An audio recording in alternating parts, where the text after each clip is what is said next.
ओम शांति 21/12/2025 अव्यक्त बापदादा पुनरावृत्ति 5/3/2008 संगम जुगी बैंक रे शांतिर शक्ति एवं श्रेष्ठ कर्म जमा कर शिव मंत्र द्वारा मु पणिया को परिवर्तन कर। आज बापदादा चारिआडर पिलामानकर स्नेह को देखुछंती। तुमे माने मध्य स्नेह रूपी विमान रे आसी एठारे पहुँची जाइछ। ए स्नेह रूपी विमान बहुत सहजरे स्नेही निकटरे पहुँचाई देइथाए। बापदादा देखुछंती जे आज विशेष करी समस्त लवलीन आत्मा माने परमात्मा स्नेहर झुलणारे झुलुचंती। बाप दादा मध्य चारिआडर पिलामानकर स्नेहरे एकाकार होई जाइछंती। एभली परमात्मा स्नेह अति सहजरे बाबांको समान अशरीर करी दिए। व्यक्त भावठारु ऊर्ध्वरे अव्यक्त स्थितिरे अव्यक्त स्वरूपरे स्थित करी देई थाए। तेणु बापदादा मध्य प्रत्येक संतान को समान स्थिति रे देखी हर्षित हेउछंती। आजिर दिन रे सबु पिला शिवरात्रि बा शिव जयंती बाबांकर तथा निजर मध्य जन्मदिन पालन करिबा पाई आसिछंती। बाबा एवं दादा उभय निज निज देशरु तुम मानकर जन्मदिन पालन करिबा पाई आसी पहुँची जाइछंती। बाबांकर बा तुम मानकर ए जन्मदिन सारा कल्प भितरे नियारा मध्य अटे एवं अति प्रिय मध्य अटे। भक्त माने ए उत्सव को बहुत भावनार सहित श्रद्धापूर्वक पालन करुछंती।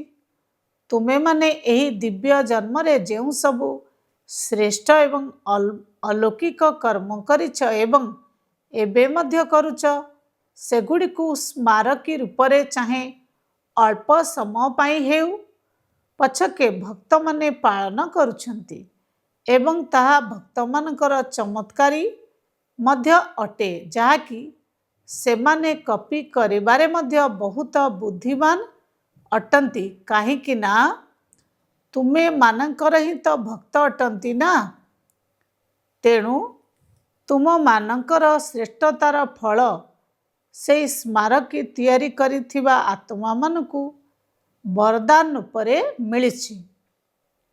तुमे माने तो गोटिए जन्म पाई थरे मात्र संपूर्ण पवित्रतार व्रत धारण करुछ।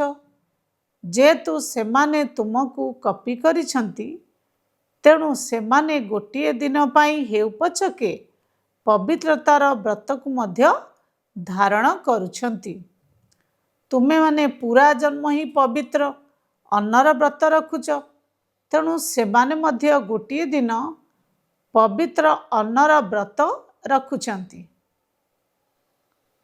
तेणु बापदादा आज अमृत बेलारे देखुथिले जे तुम मानकर भक्त माने मध्य किछि कम नुहंती। सेमानकर मध्य भल विशेषता रहिछि। तेबे तुमे समस्ते पूरा गोटिए जन्म पाई पक्का व्रत धारण करिछ। चाहे खाइबा भी पारे चाहे मनर संकल्प रे मध्य पवित्रतार बाणीर कर्मर तथा संबंध संपर्क रे आसुथिबा कारणरू पूरा जन्म पाई पक्का व्रत धारण करिछ।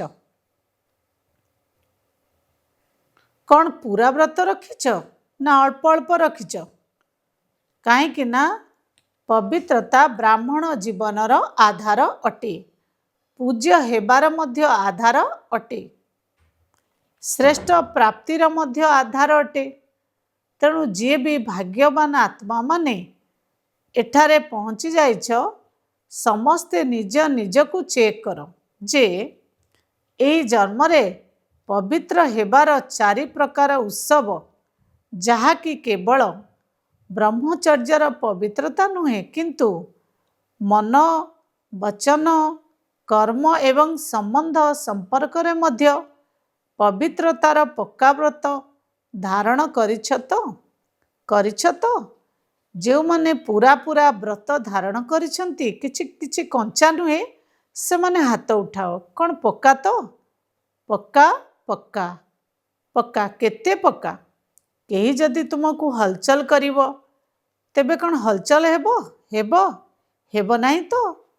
କେବେ ତ ମାୟା ଆସିଯାଉଛି ନା ଆସୁନାହିଁ?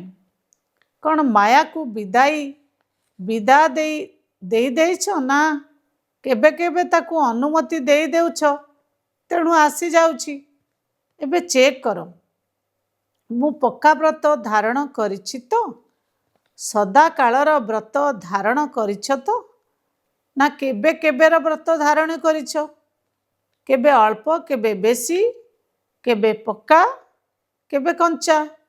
ଏଭଳି ତ ନୁହେଁ ନା?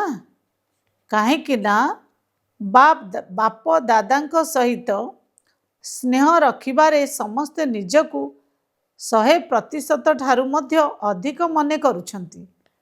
ଯଦି ବାପଦାଦା ପଚାରିବେ ଯେ ବାବାଙ୍କ ସହିତ ତୁମର କେତେ ସ୍ନେହ ଅଛି, ତେବେ ସମସ୍ତେ ବଡ଼ ଉମଙ୍ଗ ଉତ୍ସାହରେ ହାତ ଉଠାଇବେ। ତେବେ ସ୍ନେହ ରଖିବାରେ ଅଧିକାଂଶ ପିଲା ସମ୍ପୂର୍ଣ୍ଣ ହିସାବରେ ଅଛନ୍ତି, କିନ୍ତୁ ବହୁତ କମ୍ ପିଲାଙ୍କର କିଛି କମି ଅଛି। ତେଣୁ ଯେଭଳି ସ୍ନେହ ବିଷୟରେ ସମସ୍ତେ ପାସ୍ ହୋଇଯାଇଛ, ଏକଥା ବାପଦାଦା ମଧ୍ୟ ସ୍ୱୀକାର କରୁଛନ୍ତି ଯେ ଅଧିକାଂଶ ପିଲା ସ୍ନେହରେ ପାସ୍ ଅଟନ୍ତି।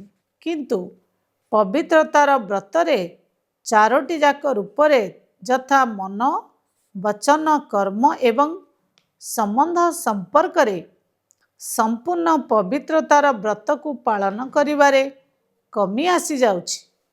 ତେବେ ବାପଦାଦା ଏବେ କ'ଣ ଚାହୁଁଛନ୍ତି? ବାପଦାଦା ଏହି କଥା ଚାହୁଁଛନ୍ତି ଯେ ତୁମେମାନେ ବାପ ସମାନ ହେବାର ଯେଉଁ ପ୍ରତିଜ୍ଞା କରିଛ, ସେ ହିସାବରେ ସେଥିପାଇଁ ପ୍ରତ୍ୟେକ ସନ୍ତାନର ଚେହେରାରେ ବାପ ଦାଦାଙ୍କର ମୂର୍ତ୍ତି ଦେଖାଯାଉ। ସମସ୍ତଙ୍କର ବାଣୀ ବାପ ସମାନ ହେଉ, କାହିଁକି ନା ବାପ ଦାଦାଙ୍କର ବାଣୀ ବରଦାନ ସ୍ୱରୂପ ଅଟେ। ତେଣୁ ତୁମେମାନେ ନିଜକୁ ଚେକ୍ କର ଯେ ମୋର ଚେହେରାରେ ବାପଦାଦାଙ୍କର ମୂର୍ତ୍ତି ଦେଖାଯାଉଛି ତ? ତେବେ ବାପଦାଦାଙ୍କର ମୂର୍ତ୍ତି ଭଳି ଦେଖାଯିବାର ଅର୍ଥ କ'ଣ? ସବୁ କଥାରେ ସମ୍ପନ୍ନ ହେବା। ଏହିଭଳି ପ୍ରତ୍ୟେକ ସନ୍ତାନର ନୟନ, ମୁଖମଣ୍ଡଳ ବାବାଙ୍କ ସମାନ ଅଟେ ତ? ସର୍ବଦା ସ୍ମିତହାସ୍ୟ ଚେହେରା ରହୁଛି ତ? ନା କେବେ ଚିନ୍ତାଗ୍ରସ୍ତ, କେବେ ବ୍ୟର୍ଥ ସଂକଳ୍ପରେ ବୁଡ଼ି ରହିଥିବା, କେବେ ଉଦାସ, କେବେ ବହୁତ ମେହନତ ବାଲା? ଏହିଭଳି ଚେହେରା ନୁହେଁ ତ? ସର୍ବଦା ଗୋଲାପ ଫୁଲ ଭଳି ହର୍ଷିତ ଚେହେରା। ଏମିତି ନୁହେଁ ଯେ କେବେ ଗୋଲାପ ଫୁଲ ଭଳି, କେବେ ଆଉ କିପରି ହୋଇଯାଇଥିବ। କାହିଁକି ନା ବାପଦାଦା ତ ଜନ୍ମ ହେବାଠାରୁ ହିଁ କହିଦେଇଛନ୍ତି ଯେ ମାୟା ତୁମର ଏହି ଶ୍ରେଷ୍ଠ ଜୀବନର ସାମ୍ନା ନିଶ୍ଚିନ୍ତ କରିବ, ଅର୍ଥାତ୍ ବିରୋଧ କରିବ। ତେଣୁ ମାୟାର କାମ ହେଲା ଆସିବା, ତୁମ ଭଳି ସଦା ପବିତ୍ରତାର ବ୍ରତକୁ ଧାରଣ କରିଥିବା ଆତ୍ମାମାନଙ୍କର କାମ ହେଲା ଦୂରରୁ ହିଁ ମାୟାକୁ ଘଉଡ଼ାଇ ଦେବା।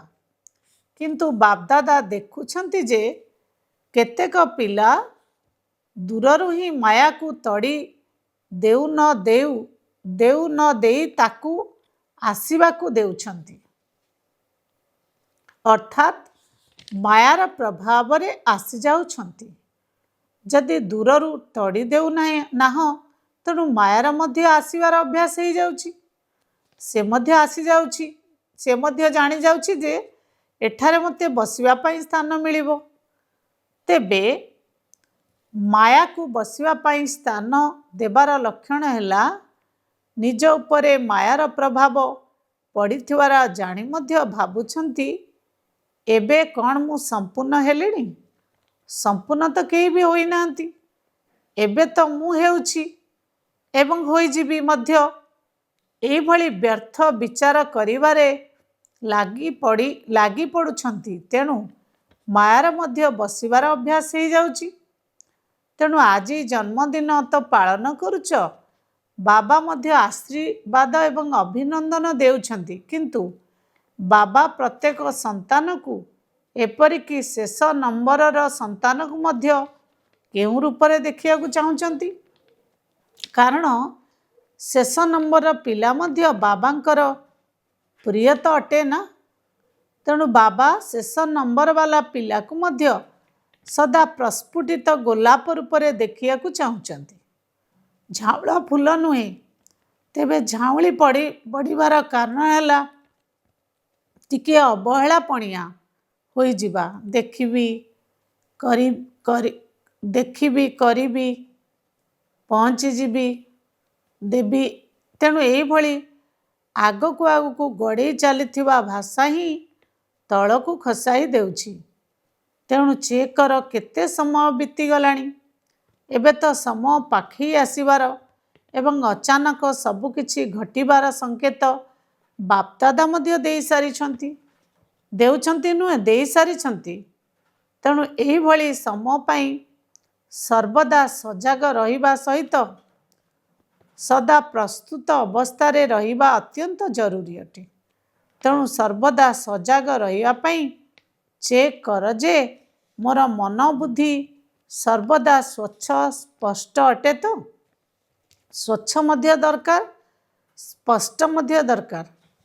ଏଥିପାଇଁ ଯଥା ସମୟରେ ବିଜୟ ପ୍ରାପ୍ତ କରିବା ପାଇଁ ମନରେ ଏବଂ ବୁଦ୍ଧିରେ ସୂକ୍ଷ୍ମ ଈଶ୍ୱରୀୟ ପ୍ରେରଣା ଗୁଡ଼ିକୁ ଅନୁଭବ କରିବାର ଶକ୍ତି ଏବଂ ଗ୍ରହଣ କରିବାର ଶକ୍ତି ଉଭୟ ବହୁତ ଆବଶ୍ୟକ।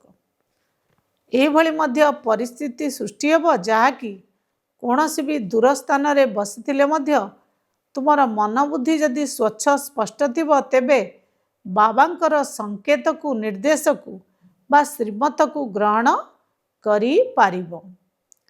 ପ୍ରେରଣା ମିଳିବ, ଏହା କରିବାର ଅଛି, ଏହା କରିବାର ନାହିଁ।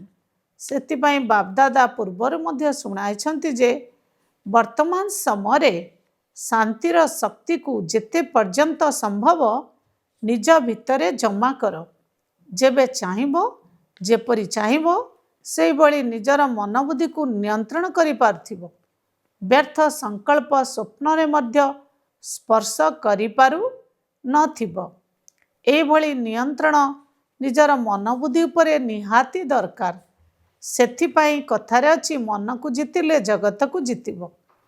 ଯେପରି ତୁମର ସ୍ଥୂଳ କର୍ମେନ୍ଦ୍ରିୟ ହାତ ଅଟେ, ତାକୁ ଯେତେ ସମୟ ଚାହିଁବ, ଯେପରି ଚାହିଁବ ସେହିପରି ନିଜର ଆଦେଶ ମୁତାବକ ଚଲାଇ ପାରିବ। ଏହିଭଳି ମନ ଏବଂ ବୁଦ୍ଧିକୁ ନିୟନ୍ତ୍ରଣ କରିବାର ଶକ୍ତି ଆତ୍ମା ଭିତରେ ସବୁ ସମୟରେ ପ୍ରକଟ ଅବସ୍ଥାରେ ରହିବା ଦରକାର।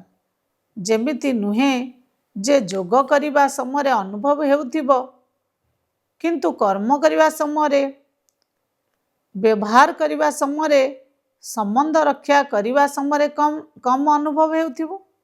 ତେବେ ଅଚାନକ ପରୀକ୍ଷା ଆସିବ। କାହିଁକି ନା ଫାଇନାଲ ପରୀକ୍ଷା ପୂର୍ବରୁ ମଧ୍ୟ ମଝିରେ ପରୀକ୍ଷା ନିଆଯାଉଅଛି। ତେବେ ଏହି ଜନ୍ମ ଦିବସରେ ବିଶେଷତା କ'ଣ କରିବ?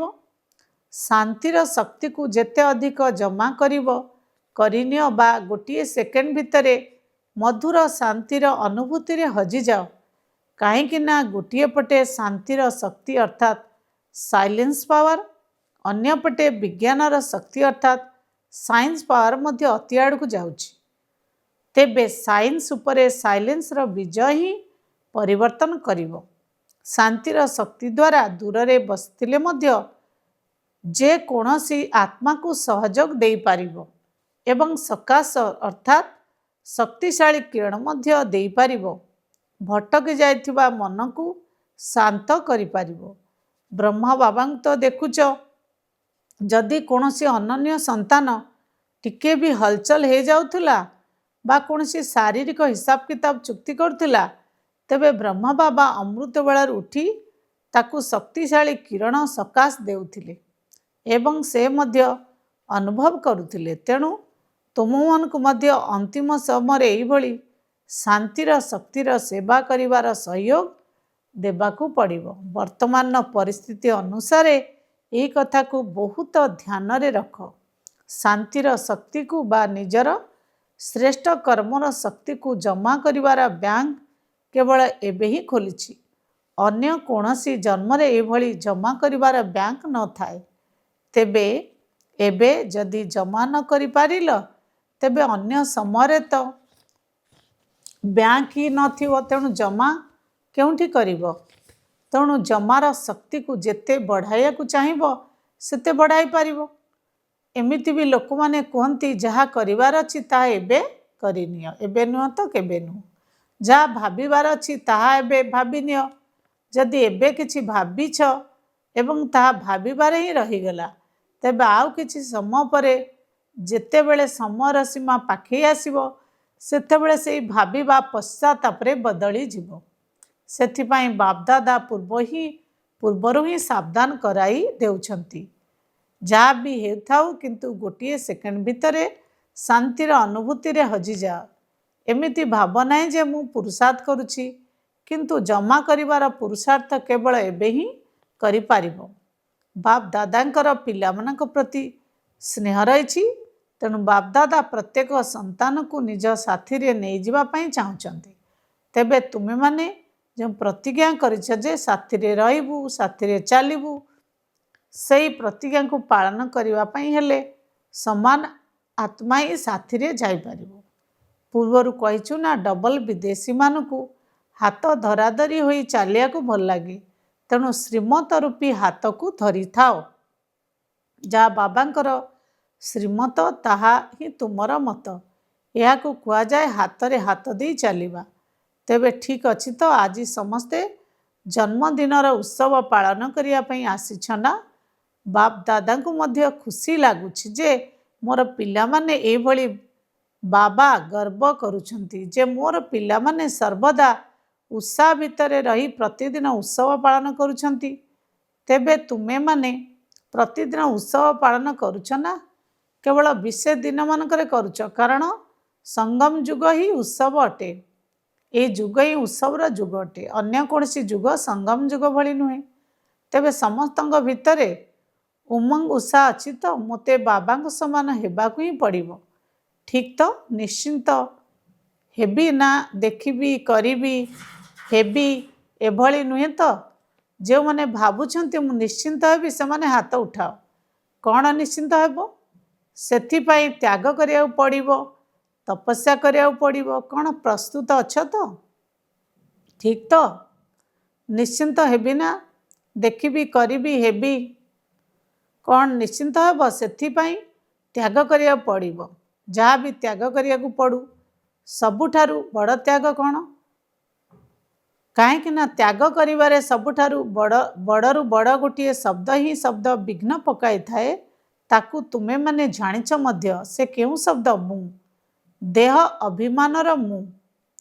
ସେଥିପାଇଁ ବାପଦାଦା କହୁଛନ୍ତି, ଯେତେବେଳେ ବି ତୁମେ ମୋର ଶବ୍ଦ କହୁଛ, ପ୍ରଥମେ କ'ଣ ମନେ ପଡ଼ୁଛି? ମୋର ବାବା, ମେରା ବାବା ଶବ୍ଦ ଆସୁଛି ନା?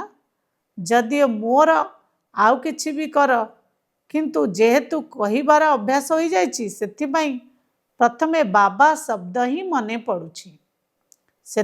ସେହିପରି ଯେତେବେଳେ ମୁଁ କହୁଛ, ସେଭଳି ମେରା ବାବା ଭୁଲି ହେଉନାହିଁ।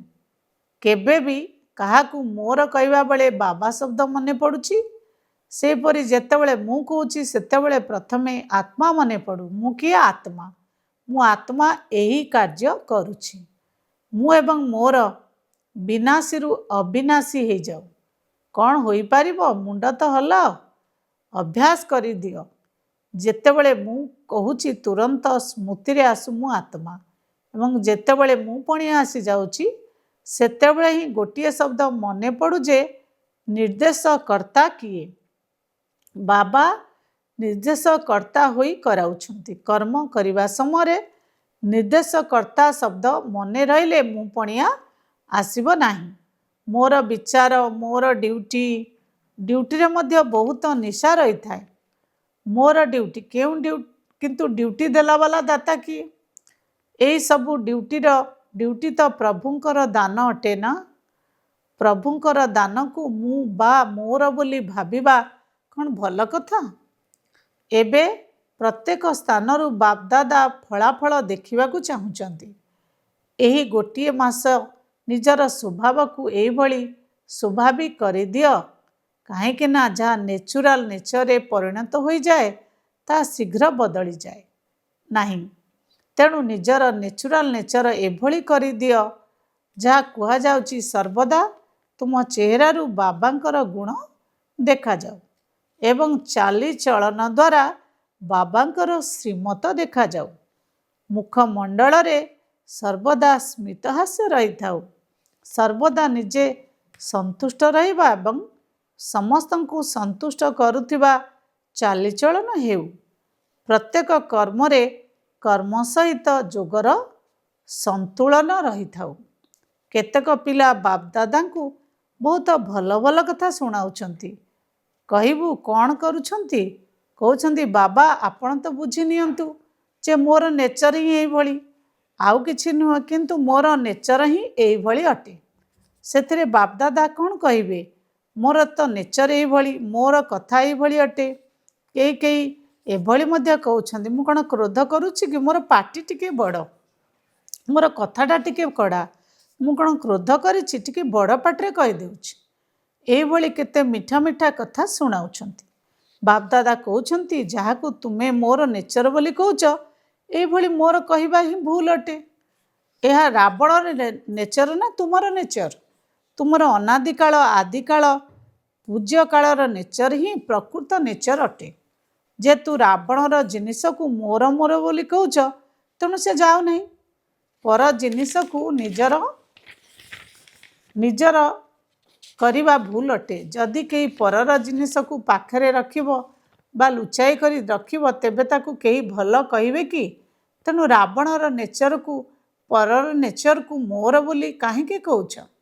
बड़ गर्वर सहित कहउछ मोर दोष नहीं, मोर नेचर एही भली। बापदादा को मनैया पाई चेष्टा करुछ। तेबे वर्तमान एठा यार समाप्ति समारोह करिबो। देख दिलर सहित कुह, आंतरिकतार सहित कर। जोंठी आंतरिकता थिबो सेठारे सबकिछि संभव हो जिवो। मन भितरे मानि नियो जे एहा मोर नेचर नुह, या अन्यर जिनस ताकू रखिबार नहीं। तुमे माने तो मरजिबा हो जाइछ ना, तेणु तुमर ब्राह्मण नेचर पुराणा नेचर यह बुझिल तो बापदादा कौन चाहूँगी? जेते मनोरंजन करुच कर, नाच कर, खेल कर, किंतु सबकिछि करी मध्य बाबांक समान हेबाकु ही पड़िबो। जदि समान नहब तेबे साथीरे किपरि जीव? टिक सादा स्थान रे धर्मराज पुरी रे अटकी जीवाकु पड़िबो, साथीरे जाई परिबो नाही। ताले दादी माने कुह कौन गोटे मासर फलाफल देखिबो कुह, देखिबो तो? या उपरे गोटे मास ध्यान देव तो? जदि पूरा गोटे मास या उपरे ध्यान देव तेबे नेचुराल नेचर हो जिवो। मासक भितरे गोटे दिन भी ढिला हबार नहीं। अच्छा दादी माने दायित्व नियंतु, समस्ते एकाठी होई परस्पर सहित शुभ भावना शुभकामनार हाथ मिसाओ। जेपरी केही जदि पड़ी जाए तेबे ताकू हाथ धरी स्नेहर सहित उठाई थांती। एभली शुभ भावना शुभकामनार हाथ द्वारा परस्पर को सहयोग दे आग को बढ़ाई चल। ठीक कथा ना? केवल चेक करिबारे कमी हो जाउछि। आग करि सारी तापरे चेक करूछ, कहूछ होईगला। तेणु प्रथमे चिंता कर तापरे कर। प्रथमे करिब तो तापरे भाबिब, ताहा नुह करिबाकु ही हेबो। अच्छा एबे बापदादांकर केउं डील कराया पई चाहूछंती? गोटे सेकेंड भितरे शांतिर शक्ति स्वरूप हो जाओ। एकाग्र बुद्धि एकाग्र मन सारा दिन भितरे मझी मझिरे गोटे सेकेंड बाहर करी मध्य अभ्यास कर। शांतिर संकल्प करिबा मात्रे तार स्वरूप हो जाओ। एथिपाई समर आवश्यकता नहीं। केवल गोटे सेकेंड रे अभ्यास कर शांत स्वरूप आत्मा। चारिआडर जन्म उत्सव पालन करुथिबा भाग्यवान आत्मा मानकु सर्वदा उत्साह रे रहउथिबा संगम जुगर उत्सव पालन करुथिबा समस्त उमंगसार डेणा द्वारा उड़ुथिबा पिला मानकु सर्वदा निजर मनबुद्धि को एकाग्रतार अनुभवी करुथिबा महावीर पिलामानंकु सर्वदा समान हेबार उत्साह को साकार करुथिबा फॉलो फादर करुथिबा पिलामानंकु सर्वदा परस्परर स्नेही सहयोगी होई साहस देउथिबा बाबांक ठारू सहयोग रूपी वरदान प्राप्त कराउथिबा वरदानी पिलामानंकु महादानी पिलामानंकु बापदादांकर स्नेह संपन्न शुभेच्छा पद्म पद्म पद्म पद्म गुण अभिनंदन अभिनंदन अभिनंदन। रुहानी संतान मानकर रुहानी माता पिता बापदादा को नमस्ते नमस्ते नमस्ते। आजिर वरदान सर्वदा एकांतरे रहिबारे एवं स्मरण करिबारे व्यस्त रहुथिबा बेहदर बानप्रस्थी हुओ। वर्तमान समय अनुसार तुमे समस्ते बानप्रस्थ अवस्थार पाखापाखि अछ। तेबे बानप्रस्थी माने केबे भी कंढेई खेल खेलती नहीं। सेमाने सर्वदा एकांत वासरे स्मरण करिबारे व्यस्त रही थांती। तेणु तुमे सबु बेहदर बानप्रस्थी पिला माने सर्वदा जनकर ही स्मृति रे रुह, अर्थात निरंतर एकांतरे रहिबा सहित स्मृति स्वरूप होई जाओ। तेबे सबु पिला मानक प्रति बापदादांकर ई शुभ आशा रही जे एबे बाबा एवं पिला माने समान होई जांतु, सर्वदा स्मृति रे ही बुड़ी रुहंतु। तेबे समान हेबार अर्थ हैला एकाकार होई जिबा। एहा ही होची बानप्रस्थ स्थितिर लक्षण। आजर स्लोगान, जदि तुमे साहस रे गोटे पाद बढ़ाइब तेबे सहयोगर 1000 पाद बाबा बढ़ाइबे। ओम शांति। आजिर अव्यक्त इशारा, एबे संपन्न कर्मातीत हेबार तीव्र इच्छा प्रकट कर। बाबांक पाई समस्तंक मुखरू जेपरि गोटे ही शब्द बाहरुछि मेरा बाबा, से भली तुमे प्रत्येक श्रेष्ठ आत्मानक प्रति मध्य एई भली भावनार अनुभव हेउ। समस्तंक ठारू निजर पणियार अनुभूति हेउ। समस्ते भावन्तु जे ये मोर शुभचिंतक सहयोगी एवं सेवार साथी अटंती। तेबे बाबांक समान कर्मातीत स्थितिर सिंहासन अधिकारी। ओम शांति।